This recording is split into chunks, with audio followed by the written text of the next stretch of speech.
In the late summer of 1945, the northern part of the Netherlands had been pressed by war to the brink of collapse. Along the line of Groningen, the dikes lay in ruins, and whenever the wind shifted, the tide would rush through the breaches and pour into the low-lying farmland.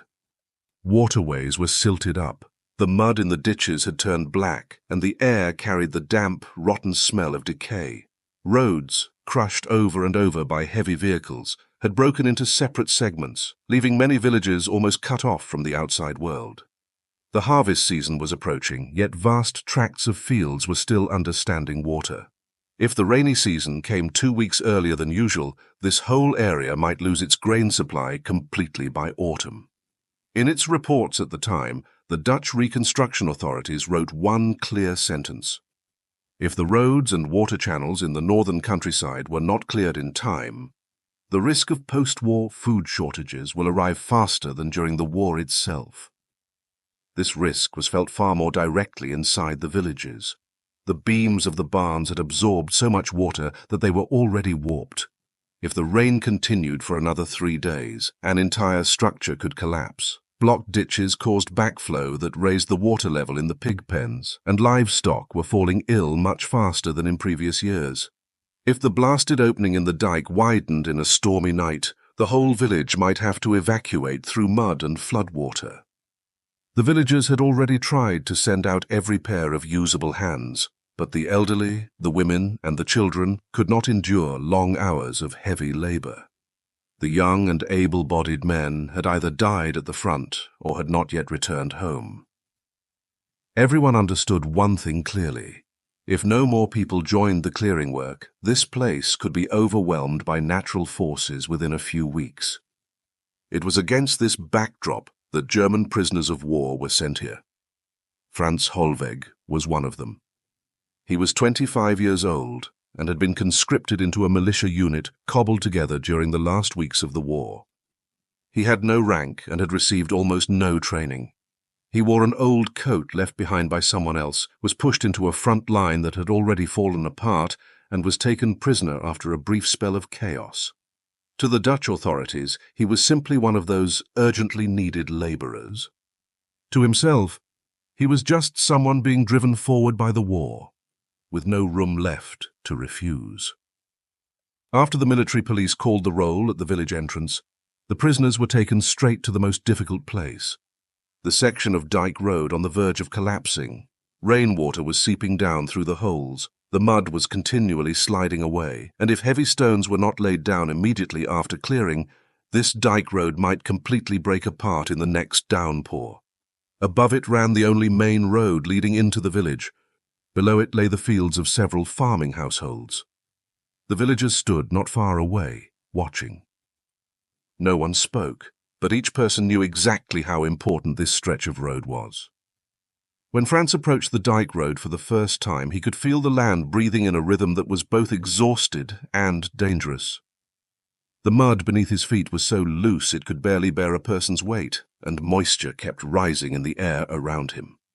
2 villagers stood at the breach, trying to drag a few scattered boulders toward the gap, but they were clearly overmatched, and a note of anxiety crept into their movements. The military police signaled for the prisoners to start work. Franz and the others bent down at once to lift the stones, and in that moment the 2 sides truly faced each other for the first time, yet without any formal exchange of words. He noticed that there was no anger in the villagers' eyes, but there was a suppressed urgency. That was not an attitude directed at Germans, but a fear of time itself. If the dike was delayed 1 more day, the circumstances of the entire village might become worse. The war was over. But the risks had not diminished. On the contrary, many dangers were now turning into realities that pressed in at close range. Once the work began, Franz could clearly feel the dampness and weight rising from the earth. He had worked in fields since childhood and therefore knew exactly what this kind of soil meant. It was not the loose earth one finds after an ordinary rainfall, but a structure on the verge of collapsing after long-term clogging and saturation. The farther down the breach in the dike extended, the softer the soil became. If more stones were not laid in time, it would open out to both sides like a hollowed-out pit. The prisoners silently lifted stones and laid them into the roadbed while the villagers swept away broken mud and branches along the sides. There was no plan and no formal organization.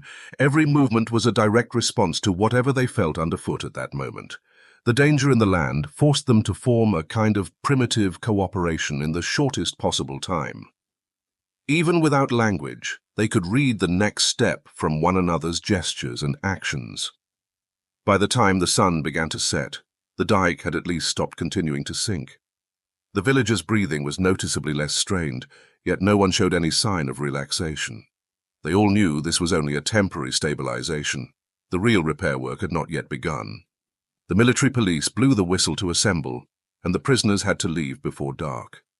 As Franz turned to go, he saw several villagers still remaining there, keeping watch by that section of dike, as if they were watching over a sick patient who might suddenly worsen during the night.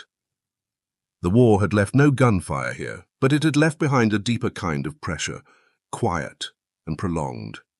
If the land could not be made to stand firm again, this village might be forced to move away in the very first autumn of peacetime. The next morning, the night rain had just stopped, and the air near the dike was even more humid than the day before. The village's water channels had once again backed up during the night, and in several places the standing water was already spilling over the edges of the road. When the villagers counted their livestock, they found that the water level in the low fields had risen faster than expected. This meant that the breach in the dike was still widening, only held in check for the moment by the stones. From long local experience, they knew that such a situation would enter its most dangerous phase after 3 consecutive days. If the roads remained paralyzed, repair crews from outside would never be able to reach them in time. The village would have to rely solely on its current manpower to hold on, and that manpower was already stretched to the limit. The morning's work began at the barn. The roof of the old structure had developed a new sag after the night's rain. The supporting beams had been soaked until they turned brittle and could collapse at any moment. If the barn went down, all the hay inside would be ruined by water, and that hay was the main fodder the village needed to keep its livestock alive over the next 2 months. The villagers tried to prop up the side beams with wooden poles, but they simply did not have enough strength. As several men pulled on the ropes, their shoulders trembled and their feet kept sliding outward in the mud. The barn swayed as if pushed by the wind, yet it was already shaking so badly that no one dared come any closer. Franz was assigned to the task of bracing the side wall. As he approached the barn, he realized that the degree of danger here was even more immediate than at the dike. The beams gave off that particular low, dull sound that comes just before they break, like a branch being slowly bent by an invisible pressure. The villagers pulled on the stabilizing ropes but could not bring the structure fully under control. An elderly man's strength suddenly gave out. His foot slipped and the rope went slack in an instant. The side beam they had been holding up dropped at once. Had the barn collapsed at that moment, at least 3 villagers standing too close would likely have been buried under the timbers. The prisoners had no choice and no time to hesitate. Before the military police could shout for caution, Franz and 2 other men from the group had already rushed forward. They pushed against the tilting side beam the way one would shoulder a waterlogged tree trunk, holding it still at the very instant it was about to give way. The weight of the timber forced them to bend almost double. Muddy water dripped from the beam onto their shoulders as they leaned into it with their bodies, simply waiting for the villagers to pull the ropes taut again. The entire process lasted less than 30 seconds, yet it felt stretched into a full minute. The barn trembled lightly against their shoulders. Its structure had not truly been stabilized. It remained in a state where it could sink again at any time. The villagers tried to wedge thicker poles under the beam, but the angle kept slipping into the wrong position. The post-rain ground was too wet, and every tool seemed unreliable. The military policeman stood not far away, gripping the notebook in his hand. Yet he also knew that, whether from the standpoint of regulations or duty, there was nothing meaningful he could do in such a moment. If the barn fell, the village's entire fodder reserve would be lost, and under post-war conditions of food scarcity, that was almost equivalent to sentencing their livestock to death. In those few minutes of chaos, the 2 sides truly stood on the same side for the first time, not because of reconciliation, but because the pressure exerted by the land and the building had grown so great that no one had any choice left. The wind blew toward the barn, and the beams let out another low, drawn-out groan. Everyone understood that this situation could not last for long. Either they finished the reinforcement before the next burst of rain, or the barn would collapse into the mud at some unguarded moment. Whether they wished it or not, prisoners and villagers were now bound at a single point by the same danger. From that moment onward, no one could repair this land alone. On the third morning, the sky took on an unusual shade of grey-white, as if rain clouds were massing in the distance but holding their curtain just above the horizon. There was no wind in the air, and the leaves on the trees were almost motionless. The entire village sensed that this stillness meant a greater storm was gathering. The barn had barely been held up through the night, but no one could say how much longer it would last. The crack in the dike had been scoured again by the water, opening into a fine new line during the night. If it widened further, it might suddenly give way one morning when the tide came in. In the villagers' eyes there now appeared a kind of anxiety that could no longer be hidden. It was not about liking or disliking the prisoners. It was about fear of time, and fear that the land would lose its support. Less than an hour after work began, a low, muffled sound came from the direction of the dike. It was the sort of sound that gives immediate chills to anyone familiar with the earth, like the deep soil layers being soaked loose and beginning to shift. The villagers ran straight to the riverbank and saw that some of the stones they had wedged in place the night before had already been washed away. In the mud, a new point of upwelling appeared. It looked like a hidden heart under the soil, and with each beat a small spurt of turbid water forced its way to the surface. It meant that the water pressure inside the dike had reached its limit, and that all the effort of the previous night might be completely undone by the next rainfall. The military police made a snap decision and moved all the prisoners to the dike. The barn was temporarily stable. The dike was now the closer threat. Franz jogged along with the others, his feet sinking into the mud again and again as if he were running toward a visible crack in reality. At the dike, he saw villagers trying to dig a new drainage channel, but halfway through, muddy water rushed in and filled the trench, forcing them to start over. Their movements were quick, their arms sore from repeated labor, but no one dared stop.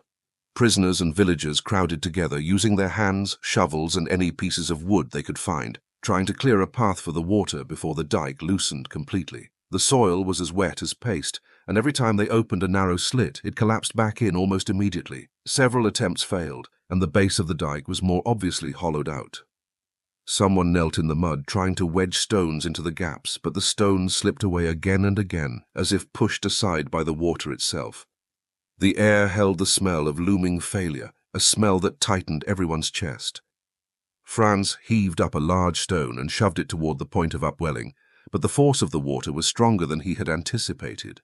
The stone had barely dropped into place before it was shoved off to one side, throwing the mud layer at the mouth of the breach out of balance. He watched a line in the surface of the earth begin to lengthen, like a thread being pulled apart, signaling a greater collapse to come.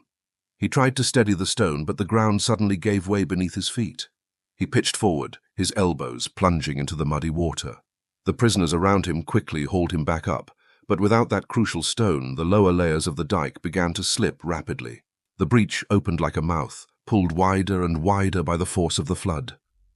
The villagers let out sharp breaths, but no one cried out. Each person stood there watching the soil slide downwards, as if witnessing an irreversible process. In less than 10 seconds, the large pile of stones they had driven in the night before was completely loosened. Muddy water burst out, and the surface of the river split open from below as if pierced. Several villagers working higher up on the dike had to scramble back a few steps to avoid being swept down by the sudden slide of earth. At that moment, no one tried any more futile measures, because the soil itself had already told them. The internal structure of the dike had lost all support. This was not a temporary problem that could be solved by adding a few more men and a few more stones. It was a systemic collapse along the entire line of water, one that would require the flow to be rerouted. If they did not find a way to divert the water in a new direction that very day, the next rainfall would push the entire face of the dike down, and within 2 or 3 days the village would be forced to retreat. The villagers stood on the dike, silent like a group of people driven to the edge of a cliff. What failure brought them now was not blame, but a helplessness that reached down into the bone. The prisoners stood in the mud as well, breathing heavily, their clothes soaked and clinging to their bodies. The military policemen frowned on the side. They had been ordered to ensure that reconstruction work moved forward, but now the task had far exceeded anything originally envisioned. In this chaos, in the quiet that settled over failure, an old man walked up the higher slope of the dike to where an overgrown, long-disused drainage ditch lay. He pointed with his walking stick. From that height, the water could, in principle, be redirected toward the lower reaches of the river. But the old ditch had been choked off by weeds and dead wood. In one stretch, the ground had even been pried upward by tree roots. Under normal circumstances, clearing it would take several days. They did not have several days. The military policeman looked at the old ditch, then back at the villagers and prisoners clustered around the breach. He understood that an emergency of this scale could not be handled by the villagers alone, nor by rotating small groups of prisoners in and out. He issued the first non-standard order to the prisoners of war, instructing them all to follow the villagers to the mouth of the old ditch. He knew this meant that for one day, prisoners and villagers would have to work on the same line, pressed together into a task that could not be paused. But there was no other choice. Franz barely had time to catch his breath before he was pulled into this reconstruction team, a group no one had expected to form under such circumstances. The villagers brought out every shovel, hoe, and battered bucket they could find. The prisoners began lifting away wet logs tangled with roots. For the first time, they were no longer standing on opposite sides, but mixed together in the same trench, each person's movements directly affecting the other's progress. The earth was cut open quickly, roots were severed bit by bit, and years of accumulated silt were turned over, some of it releasing a sharp, unpleasant odor as it rose. No one fell back. Every motion bore the drive of urgency. Several villagers took charge of indicating direction, telling the prisoners which sections of ground lay lower and where the ditch needed to be dug deeper. The prisoners, in turn, hauled out the heaviest stones and baled the muddy water from the ditch bottom one bucket at a time. When sunlight broke through the clouds, everyone's hands were streaked with mud and their ankles were reddened by long immersion, yet not one person stopped. About 2/3 of the way through, the bottom of the old ditch revealed a hard layer of soil. It was a dense plate formed over years by standing water and decayed vegetation, a kind of packed mud almost impossible to break without proper tools. The villagers tried several times, but the hoe blades slid off. The blows landed with dull thuds, and hardly any effect could be seen. Some of them began to shake their heads in despair. If that layer could not be broken soon, the water would never flow willingly along the new channel, and the pressure on the dike could not be relieved. Failure descended once more, like a door slowly swinging shut. In the few seconds when everyone paused, Franz noticed the lines along the edge of the mud plate. From his experience in the fields, he knew that such a structure was most vulnerable when struck from the side rather than from above. He said nothing, merely lifted a stone and began striking at the thinnest point of the layer. The first blow had no effect. The second produced a faint cracking sound. At the third, a fissure finally opened on a diagonal. The villagers immediately understood what he intended. Several of them moved in close and began hammering at the crack from different angles. The fissure spread quickly like a net, and gaps appeared in the mud plate. Then a few of them drove their hoes into the cracks and pried upward from inside, lifting the entire layer. Muddy water surged through at once, rushing strongly toward the downstream end. Once the water began to move, the ditch came rapidly to life. The turbid flow rolled forward, tearing past the roots and running downhill along the lay of the land. A few seconds later, the sound of the water grew clearer.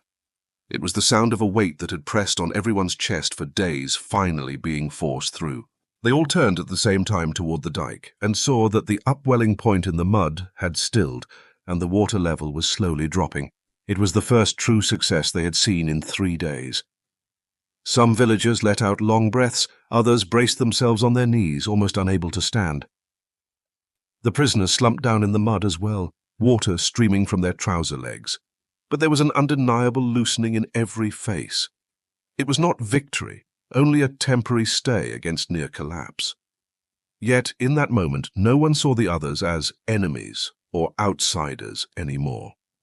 Forced cooperation in the face of almost certain failure had given them, for the first time, the sense that the land had not completely abandoned them. The reconstruction team was truly born in that muddy ditch. It was not a term on an official form, nor a planned arrangement, but something forced out by heavy rain, rotten earth, and time.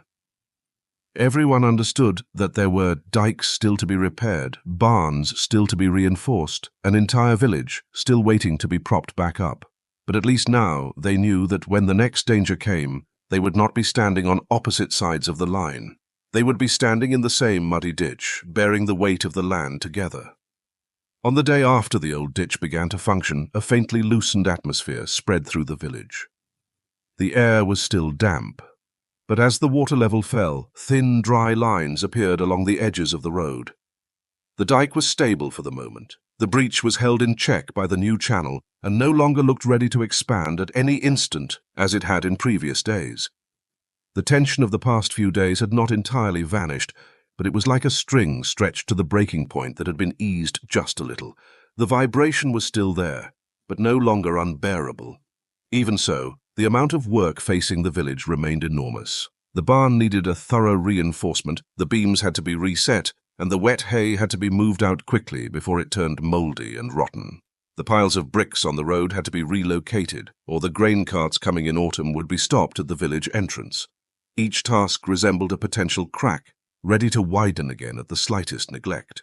No one could handle these jobs alone, so the reconstruction team that had formed in haste the previous day continued to operate under the pressure of reality. The villagers judged the stability of the ground and structures, while the prisoners poured their strength into the labor without reservation, sometimes moving among the villagers to carry the heaviest beams and stones. The military policemen no longer attempted to record every action in their notebooks. They could see plainly that without this kind of cooperation, the village would never make it through the coming rainy season. Francis' role felt particularly natural that day. He did not speak much, nor did he push himself to the front, but his experience in the fields allowed him to judge more quickly than other prisoners which beam was most brittle, which stretch of ditch was likeliest to cave in, and which stone would shift under weight. His work drew little attention, yet it made the rhythm of the entire team smoother. In the barn, when he turned the wet hay, he instinctively stacked the drier bundles near the openings so the villagers could move them out more easily. By the dike, when he carried stones, he silently calculated the angle of the mud layers to make the pile more stable. He had no wish to be any kind of leader. He was simply like a patch of upturned earth, naturally finding its fit with a new environment.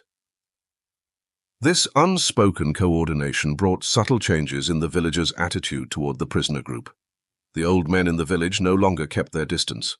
They now stood a bit closer to watch the work and from time to time would reach out to steady a prisoner's shoulder while a beam was being hoisted to prevent it from slipping out of angle. The women at the well were no longer entirely silent as they washed clothes. They would pour leftover cool water along the path leading to the barn so it would not be too slippery to walk on. The children were still cautious, yet every so often they would edge close enough to see the prisoners' faces clearly, staring at the tools in their hands as if studying the construction of a strange new world. In the afternoon, a grain wagon came in from outside. It carried coarse grain intended for rationing among several nearby villages, and by regulation had to be registered at the cooperative station. As it jolted past the village, a sack of fine sugar shifted at the back of the cart, fell, and split open at the seams. Some of the sugar spilled out and was quickly collected by the villagers. Sugar in the post-war years was a rare commodity. Only in very few cases would a small amount be given to children. Adults had almost no chance to taste it. The women in the village set aside a little for the children. They knew it was a rare comfort and that this distribution had to be done with care. Just when everyone assumed this bag of sugar would be strictly reserved for the village's own children, the oldest woman in the village made an unexpected decision. She took a few broken pieces and told the youngest children to bring them to the prisoners who were clearing the rubble. This act was not discussed in advance and did not fit the emotional habits formed over the last several years under the shadow of the war. She simply judged that those who had helped hold up the dike and clear the channels no matter what uniforms they wore, had given their strength to the village. And the village children, she felt, should understand that at certain moments gratitude needed to be conveyed through some specific but gentle gesture.